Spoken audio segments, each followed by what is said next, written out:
valued that fellowship with his Father, which he had from all eternity, more than anything else on earth. And he is our example. He was willing to suffer anything in order to have that fellowship with the Father. And that fellowship with the Father is what New Covenant faith leads us to. And we are told that's better than anything that we could have in the Old Covenant.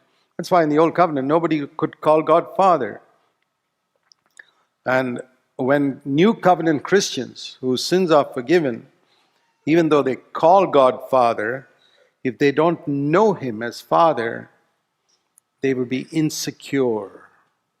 The reason for a lot of jealousy, competition, anger, bitterness, discouragement, depression, defeat, you name it, is because believers do not know God as their Father. That's the reason. They have not made Jesus their example. He's not the author and perfecter of their faith. They look at old covenant examples and find an excuse for their sin. Look at the number of preachers who fall into adultery and look at David as an example. Look at the people who get depressed and say Elijah was also depressed, or Moses got angry and broke the tablets of stone.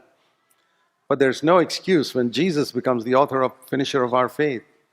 Jesus never committed adultery. He never got depressed or gloomy. He never broke anything in anger. So there's a tremendous difference when we come to New Covenant faith. It brings us into a life of overcoming. So that's what I want to share with you. And I want to begin with Romans 10 and verse 17.